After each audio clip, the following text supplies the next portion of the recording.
కడప జిల్లా Badvel revenue division పరిధిలో నకిలీ పట్టాలతో కొందరు వ్యక్తులు హల్చల్ చేస్తున్నారు. ప్రభుత్వం నుంచి పట్టాలు పొందిన వారిని కాదని నకిలీ పట్టాలతో ఇంటి స్థలాలను ఆక్రమించుకుంటున్నారు.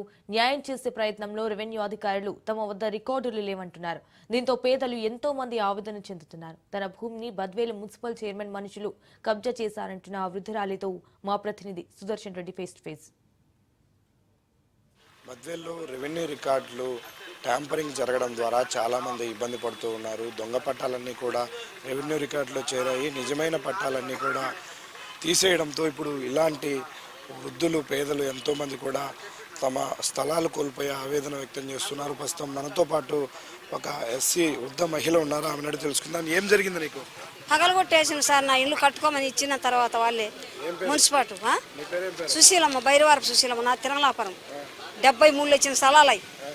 ఆ స్థలం గవర్నమెంట్ ఇచ్చారు. ఆ గవర్నమెంట్ ఇచ్చిన స్థలంలోనే తిరిగిన నా భర్తకు పచ్చవాతం వచ్చి నేను నిలబడిపోయిన 4 సంవత్సరాలు రాలే.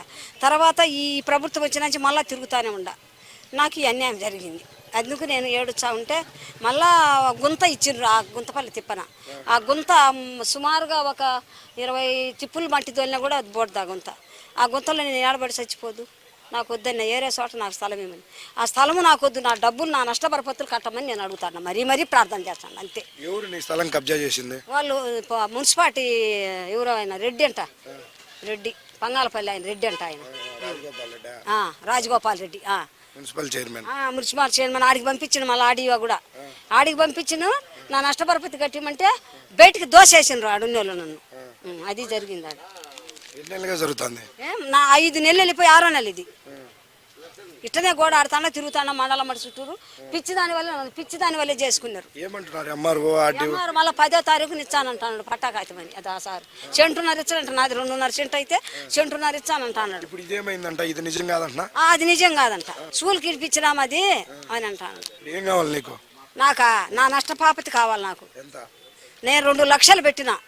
ఏదో వల్ల వానికి అర్జీకి లెక్కకు కూడా ఇచ్చిన. మళ్ళీ ఒకరికి 50,000 ఒకటి 30,000 రాసి పెట్టుకోండి. అవి కూడా వాడి నెంబరు. వాడు అడ్డం వచ్చి కొనిండు. 3 లక్షలకు బేరం చెప్పిన. నేను తిరణాపురం నుంచి పోవద్దు, ఇల్లు కట్టొద్దు. కట్టుకున్న తర్వాత నేను 3.5 లక్షకు బేరం చెప్పిన. అది పడగొట్టించిన వాళ్ళు ఎవరు ఎమ్మారు వీళ్ళు కనుక్కొని అందరూ. మహేందర్ రెడ్డి, మహేశ్వర్ రెడ్డి, అక్కడ నుంచి ఇంకొక ఎమ్మారు ఆడుండే ఆమె, ఆడామె ఎమ్మారు ఇక్కడనే ఉంది. ఇప్పుడు ఆమె ఆర్డీవి దగ్గర ఉంది. ఆడ ఆ ఎమ్మారు నన్ను పోలీస్ స్టేషన్కి ఇచ్చారంట. నేను వాళ్ళు స్థలం ఇచ్చా కట్టుకుంటే నన్ను పోలీస్ స్టేషన్కి ఇచ్చారంట. దౌర్జన్యం చేసి నా స్థలం ఎవరు అమ్మినరో, ఈ స్థలం ఎవరు అమ్ముకున్నారో వాళ్ళు అమ్ముకునే వాళ్ళు నాకు నా నష్టబాపత కట్టమని. అది సాలింగా నాకేం పిల్లలు 4 ఆడపిల్లలు. నా పిల్లలు మనవరాలు అగసాటు పడతాను. ఆ ఇల్లు కట్టినాడు యాక్సిడెంట్ జరిగింది. వాని కోసం నేను నా బిడ్డల కోసం శ్రమలు పడినా. ఇదో ఈడు కూడా ₹1 అవతలోనికి ఇచ్చినాడు. ఈడు నా అల్లుడు. ఈయనకి ₹1 ఇలా ఎవడే కానీ 13 సంవత్సరాలు 14వ సంవత్సరం వచ్చింది. వాడు బాగున్నాడు, బతికి ఉన్నాడు. బేల్దారి పని చేసుకొని బిడ్డలు పెట్టుకొని సాక్కుంటాను 4 ఆడపిల్లలకి. ఇట్లాంటి అన్యాయం ఇంకా నాకు జరిగింది, ఇంకెవరికి జరగకూడదు సార్.